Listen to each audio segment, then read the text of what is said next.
যখন তুমি এমন একটা মুহূর্তে দাঁড়িয়ে গেছো যেখানে মনে হয়েছে সব শেষ, চারপাশে মানুষ আছে কিন্তু তবু নিজেকে ভয়ানক একা লাগে, মনে হয় কেউ বুঝছে না তোমার ভেতরের যুদ্ধটা। হাসির আড়ালে লুকিয়ে রাখা কষ্টগুলো যেন প্রতিদিন আরও ভারী হয়ে উঠছে। হয়তো তুমি ক্লান্ত, বারবার চেষ্টা করতে করতে, বারবার হারতে হারতে। হাতে ধরা এই চিঠিটা হয়তো তোমার না বলা গল্পের সাক্ষী।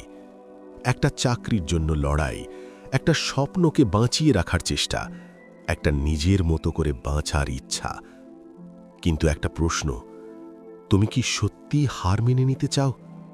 ভাবো তো, এতদিন যে লড়াই করলে, এতবার পড়ে গিয়েও আবার উঠে দাঁড়ালে, সেটা কি শুধু এখানে থেমে যাওয়ার জন্য?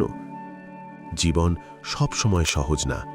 কখনো কখনো এটা তোমাকে ভেঙে দেয়, তোমার ধৈর্য পরীক্ষা নেয়, তোমাকে এমন জায়গায় নিয়ে যায় যেখানে তুমি নিজেকেই চিনতে পারো না। কিন্তু জানো, সবচেয়ে অন্ধকার রাতের পরেই সূর্য ওঠে। সবচেয়ে কঠিন সময়টাই তোমাকে সবচেয়ে শক্ত মানুষ বানায়। আজকে যদি তুমি হাল ছেড়ে দাও, তাহলে হয়তো তুমি কখনোই জানতে পারবে না আগামীকাল তোমার জন্য কি সুন্দর কিছু অপেক্ষা করছে। হয়তো আগামীকালই তুমি বুঝবে এই কঠিন সময়টা তোমাকে কোথায় নিয়ে যেতে চেয়েছিল। তাই একটু থামো, একটা গভীর শ্বাস নাও, নিজেকে সময় দাও, কিন্তু থেমে যেও না, হাল ছেড়ো না। এই জীবনটা তোমার, এটা তোমার গল্প।